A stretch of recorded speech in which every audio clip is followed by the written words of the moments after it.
संजय मिश्रा और नीना गुप्ता ने साल 2022 में वध किया, एक बार फिर हाजिर है। तो सबसे पहले यही पूछ लेते हैं कि वध दोबारा क्यों?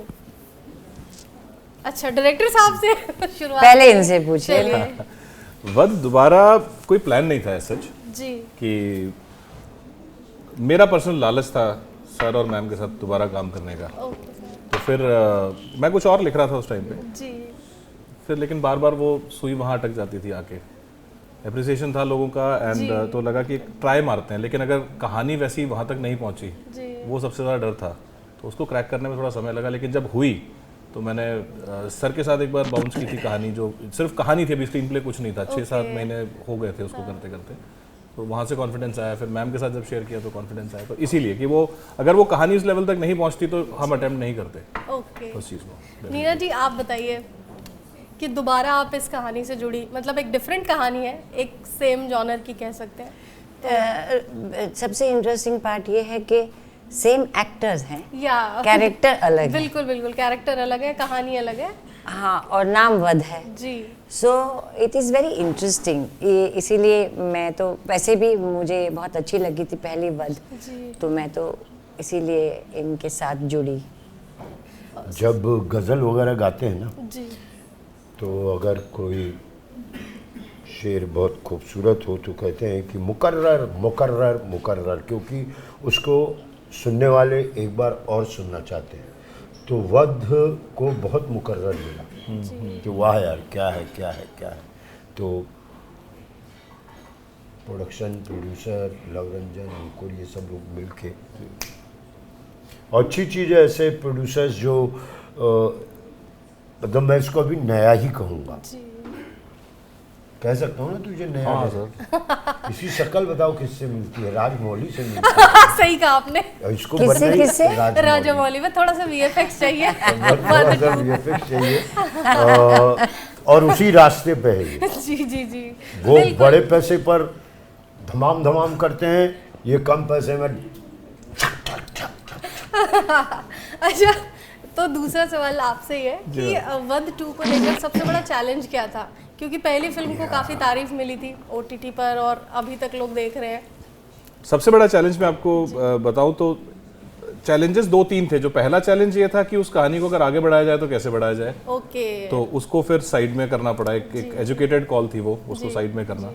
दूसरा बड़ा चैलेंज कि जब शंभूनाथ मिश्रा एक मास्टर के रूप में सबके लोगों के दिमाग में बसे हुए हैं, मतलब, एंड मंजू मिश्रा जो है एक हाउसवाइफ के उसमें, तो इन दो कैरेक्टर्स को एक दूसरी दुनिया के अंदर जस्टिस देना, वो इतनी थिन लाइन थी कि हल्का सा भी ऊपर नीचे हुआ अगर, तो वो सबसे बड़ा चैलेंज था।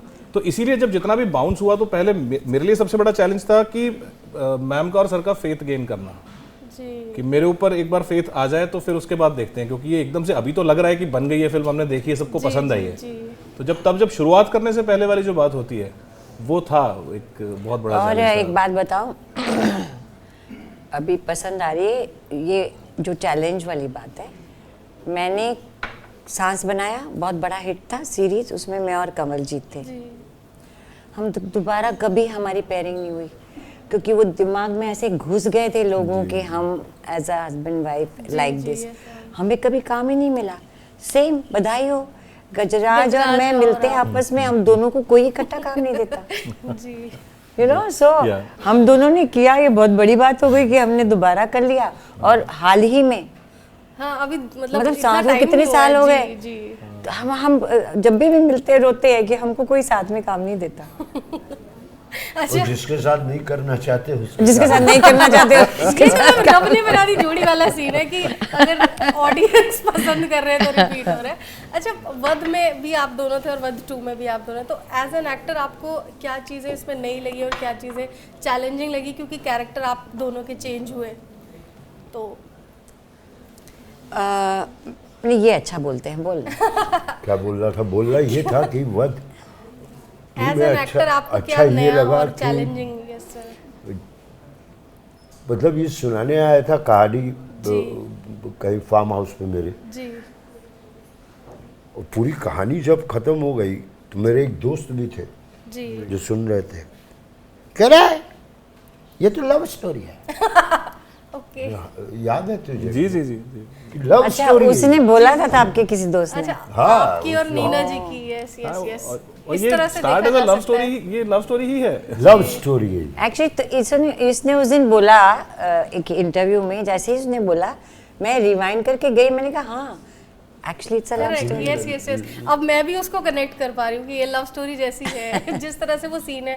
वध भी लव स्टोरी थी। हाँ, जी तो ये एक बहुत बड़ा चेंज था, जी और जो बहुत सबटेक्स्ट में है वो लव स्टोरी। उसमें जैसा मैडम कह रही थी कि चाहती थी वो कि कोई पेड़ के पीछे, वैसी वाली लव स्टोरी नहीं है। कि देखो मैंने देखा है एक सपना, ऐसा कुछ नहीं है फूलों के शहर में। तो ये थोड़ा लव स्टोरी हल्का फुल्का, बढ़िया आदमी है शंभूनाथ मिश्रा, बस एक है कि कुछ निकाल के ले जाना है। तो अच्छा, ट्रेलर आपका बहुत ही इंटेंस है और आपने एक अलग अलग चीज़ें इसमें दिखाई हैं, तो शूटिंग के दौरान कोई एक ऐसा इंसिडेंट या कोई एक ऐसा सीन आप शूट कर रहे हो जो कैमरा ऑफ होने के बाद भी एकदम हिला के रख दिया, मतलब बहुत टचिंग सीन होता है ना, तो कुछ बिहाइंड द सीन अगर नहीं, आप ऐसा बताएं तो। हिला के नहीं, वो एक नदीम को मारने वाला, बेल्ट से मारने वाला, हाँ वो सच में लग गया था। है ना? बेल्ट, हाँ रिएक्शन। Really? हाँ हाँ, वो रिएक्शन जो है वो ओरिजिनल है वो। ओके तो मतलब कुछ ऐसा जो आपको इस वध 2 से, जो आप सेट से जो आप मेमोरी बोलते हैं ना, टेक अवे, कि हमने ये मेमोरी लिया, कुछ यादगार मोमेंट अगर आप शेयर करना चाहें। मुझे तो एक खटिया मिला था, अच्छा वो आर्ट डायरेक्शन वालों ने दिया था, जी। वो यादगार है। अच्छा, वध 2 के प्रमोशन के लिए आपने एक बहुत ही पेपी सा फोटो शूट कराया था जो काफी पसंद भी किया गया।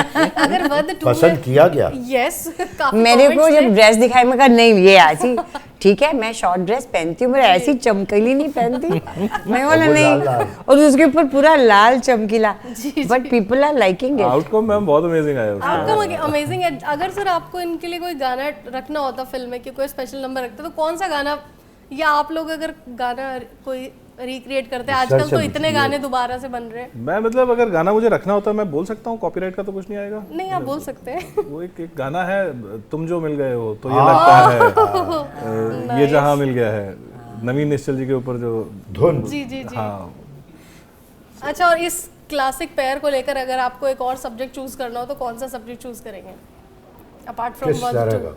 किस तरह का? किस जॉनरा में? हाँ देखिए बहुत डिफिकल्ट है क्योंकि अभी से सोच लो ना, अगला बनाना है ना। सही बात है। मैं तो कुछ मिस्ट्री जोन में ही जाऊंगा। ओके, लेयर्ड विद मतलब मिस्ट्री, लेकिन उसका सबटेक्स्ट, जैसे इसमें लव स्टोरी, बहुत सटल लव स्टोरी है जिसके मैं अंदर बताऊं क्या? जी जी क्योंकि मैं बहुत लोगों से ये मैं इस हाँ जी, आप बताइए कि क्या मैं करूं मैं। मैं बता रही हूँ, मैं 2-3 बड़े जो फेमस सक्सेसफुल डायरेक्टर्स हैं, जी जी जी, राइटर्स हैं, सॉरी राइटर्स को मैं फ़ोन किया 2 बार कि वो कौन सी फिल्म है हॉलीवुड की जिसमें दैट लेडी, ओल्ड लेडी, उस स्पाई का रोल करती है, जूडी डेंच। जूडी डेंच, हाँ, जो वो तो एक्चुअली एम है ना आपकी 007 में। हाँ जी, हाँ जी, 007 में। मतलब स्पाई बनना तो चाहती हैं? मैंने नहीं, तो वैसा तो कोई देगा नहीं, रोमांटिक तो कोई देगा नहीं, क्योंकि हमारे यहाँ रोमांस का अर्थ है ही नहीं 50 के बाद। सो मैंने उसको फ़ोन करके बोला, मैंने कहा आप कोई ऐसा बना रहे हैं तो मेरे को वैसा वाला कोई रोल लिख दो ना। मैम, रोल भले ही अब होना हो, लेकिन आपने बहुत रीडिफाइन किया है चीज़ों को। और चलते चलते एक और बात पूछेंगे, मंजू नाम से आपका बड़ा कनेक्शन है। हाँ देखिए, मंजू देवी, मंजू मिश्रा। ये इत्तेफाक है। Again मैं मंजू भी मिश्रा। पिछले इंटरव्यू में बता रहा था कि वध जो फर्स्ट था पार्ट जो इसका, उसमें सर का जो वैसे चंद्रकांत मिश्रा और लाजो मिश्रा नाम था। ओके, तो मंजू कैसे हो गया ये? तो जो जहाँ पे हमने शूट किया, वो जो घर आपने देखा है, तो उनकी जो लेडी थी जो जिनका घर था वो मंजू जौहरी उनका नाम था। Okay. तो जस्ट उनको एक वो देने के लिए मंजू, एंड उसके बाद सर के फादर का नाम शंभूनाथ था, तो वो शंभूनाथ जी, मतलब तो फिर वो इसीलिए नाम ऑन सेट चेंज किया गया। स्क्रिप्ट में आज भी चंद्रकांत मिश्रा एंड लाजो मिश्रा। ओके, और वैसे भी मंजू नाम तो आपके लिए काफी लकी भी रहा है। पहले पंचायत अपना काफी चेंज ही पसंद कर थी। लेती हूँ मैं, मंजू गुप्ता कर लेती हूँ। ये thank you so much ma'am, Thank और you. आपकी Thanks. फिल्म के लिए बहुत बहुत शुभकामनाएं। Thank you, ma'am. थैंक आप ज़रूर देखना थिएटर में। You, sure ma'am.